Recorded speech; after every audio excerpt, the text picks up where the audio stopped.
Letter 17. My dear Father, when on the morning of the Passover it was noised abroad that the prophet of Galilee was entering the city by the gate of Jericho, the whole city was stirred, and from houses and shops poured forth crowds which turned their steps in that direction. Mary and I went upon the housetop, hoping to see something, but far and near was visible only a sea of heads, from which a deep murmuring arose, like the ceaseless voice of the ocean chafing upon a rocky shore. The top of the gateway was visible from the place where we stood, but it was black with the people who had crowded upon it to look down. There was heard at length an immense shout, as of one voice, which was followed by a swaying and onward pressure of the crowds. "The prophet must have entered the gate," said my cousin Mary breathlessly. "How they do him honor! It is the reception of a king." We were in hopes he would pass by our house, as we were on one of the chief thoroughfares, but were disappointed as he ascended the hill of Moriah to the temple. A part of the ascent to the house of the Lord is visible from our roof, and we had the satisfaction of seeing the prophet at a distance. We knew him only because he was in advance. The nighest one to him, Mary said, was her cousin John, though at that distance I could not have recognized him. The head of the multitude disappeared beneath the arch of the temple, and thousands upon thousands followed after, and in the rear rode the young Roman centurion, whom I have before spoken of, at the head of 400 horse to keep order in the vast mass. Mary could not recognize him, saying it was too far to tell who he was, but I knew him not only by his air and bearing, but by the scarlet pennon that fluttered from his iron lance, and which I had bestowed upon him, for he told me he had lost one his fair Roman sister Tullia had given to him, and as he so much regretted its loss, I supplied its place by another worked by my own hands. The multitude, as many as could gain admission, having entered the great gate of the temple, for a few minutes there was a profound stillness. Mary said, "He is worshipping or sacrificing now." "Perhaps," I said, "he is addressing the people and they listen to his words." While I was speaking, there arose from the bosom of the temple a loud, irregular, strange outcry of 1,000 voices, pitched to high excitement. The people without the gate responded by a universal shout, and then we beheld those nighest the walls retreat down the hillside in terrified confusion, while, to increase the tumult, the Roman horse charged up the hill, seeking to penetrate the masses to reach the gate out of which the people poured like a living and tempest-tossed river, before which the head of the cohort recoiled or was overwhelmed and downtrodden. I held my breath in dreadful suspense, not knowing the cause of the fearful scene we beheld, nor to what it might lead. Mary sank almost insensible by my side. A quarter of an hour had not passed when young Samuel ben Azel, who had the day before come up from Nain to the Passover with his mother, entered and explained to us the cause of the scene I had witnessed. The prophet Jesus, having entered into the temple, found all the courts filled with merchants, changers of money, and sellers of cattle to the sacrificers. Portions of the sacred place were divided off by fences, in which hundreds of sheep and cattle were stalled. On his way to the inner temple, the prophet found his path so obstructed by the stalls and the tables of the brokers that he had to go around them and often to turn back and take a less hedged-up avenue. At length, finding upon the very lintel of the court of the priests a priest himself engaged at a table as a money-changer, and near him a Levite keeping a stall for selling doves and sparrows to the worshippers, he stopped upon the step, and turning round cast his eye, which now beamed with an awful majesty and power, over the scene of noisy commerce and bartering. Every face was turned towards him in expectation. The half-completed bargain was suspended, and buyer and seller directed their gaze as by a sort of fascination, not unmingled with the strange fear and awe upon him. Those who had crowded about him drew back farther and farther, slowly but irresistibly widening the space between them and him, they know not by what impulse, till he stood alone, save near him remained John his disciple. The uproar of the buying and selling suddenly subsided, and the loud lowing of the cattle and the bleating of the sheep stopped, as if a supernatural awe had seized even the brute creation at his presence, and only the soft cooing of doves stirred the vast, death-like stillness of the place. A moment before a scene of oaths, cries, shouts, of running to and fro, buying and selling, the ringing of money, and the buzz of 10,000 voices. It was as if a hurricane, sweeping with deafening uproar of the elements over the lashed ocean, had been suddenly arrested and followed by a great calm.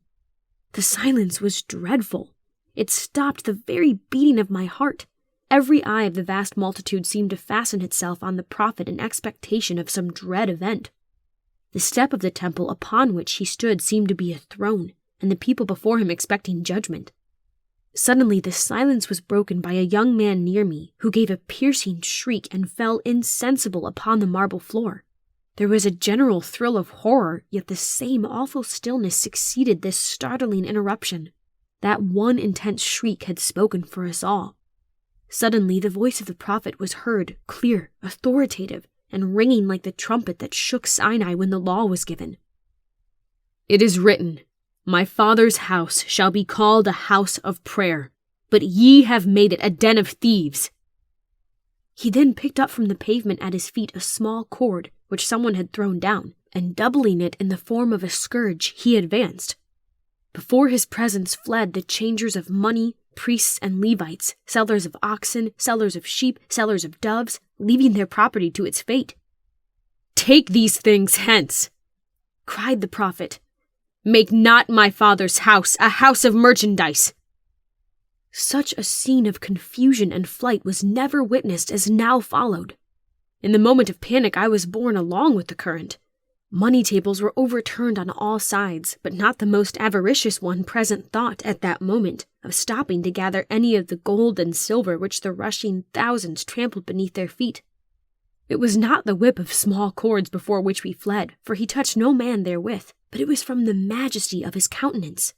To the eyes of all, the little whip seemed to blaze and flash above their heads, as if it were the fiery sword of a destroying angel.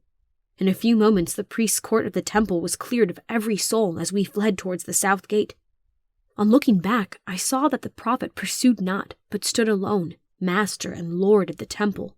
The whip was no longer in his hand, and his whole attitude and expression of face seemed changed from their late impress to an air of the profoundest compassion as he looked after us, still flying from his presence. My uncle, Rabbi Amos, who on his return from the temple corroborated what Samuel had stated, added that as Jesus stood alone, possessor of the gold-strewn floors of the courts of the temple, the high priest advanced towards him, and with awe, not unmixed with anger, demanded of him by what authority he did these things. His answer was, "My Father's house must not be made a house of merchandise." "Art thou the Christ?" asked the high priest, still standing some distance off from him. "If I tell thee that I am, ye will not believe." "What sign showest thou that thou art sent, and hast authority to do what thou doest here today within the temple?" "Hast thou not had proof of my power from heaven?" answered Jesus, stretching forth his hand towards the still terror-stricken multitude, and then laying it upon his breast, he added, "Destroy this temple, and in 3 days I will raise it up. Be this to you, O priest, and to all Judea, the sign that I am sent by my Father who is in heaven. As he hath given me commandment, so I do." At this there was a great murmuring, said Rabbi Amos, for many of the priests, with Annas also, had got boldness and drawn near to hear. "He cannot be just a man," said Annas, "nor doth he honor God if he would have us destroy the temple." "Yet if he be not sent of God, whence hath he this power over men?" answered another. "He doeth this by Beelzebub, whose prophet he doubtless is," said Annas in a loud tone. "For a true prophet would not seek the destruction of God's holy house." Thereupon there was a multitude of voices, some crying one thing and some another. Caiaphas at length obtained silence and said to him with awe, "Art thou that Christ of the prophets?" "I am," calmly and firmly answered the prophet, and raising his eyes to heaven he added impressively, "I am come down from God." When, adds my uncle, Annas heard this, he lifted up his voice in an exclamation of horror and cried out, "Hear this blasphemer! Let us cast him forth from the temple which he pollutes." But no man dared approach the prophet. "Bear witness," then said he, sorrowfully rather than in anger, "that I have come unto my own, and ye have received me not. This temple of my Father, from which you would drive me forth, shall no longer be the dwelling place and altar of Jehovah. The day cometh when your priesthood shall be taken away and given to others, And among the Gentiles shall arise my Father's name, on every hill and in every valley of the earth, holy temples, wherein he shall delight to dwell. And men shall no longer need to worship God in Zion, but in all places shall prayer and praise be offered to the Most High. This temple which ye have polluted shall be overthrown, and ye shall be scattered among the nations." Thus speaking, the prophet quitted the temple, leaving the high priest and priests and Levites standing gazing after him without power to utter a word. Such, my dear father, is the account given by Rabbi Amos of what passed in the temple. That Jesus is the Christ is now beyond question, for he has openly acknowledged it to the high priest. Adieu, dearest father. The servants are bringing in boughs for the booths, and I must close this letter with prayers to our Father's God for your peace and welfare.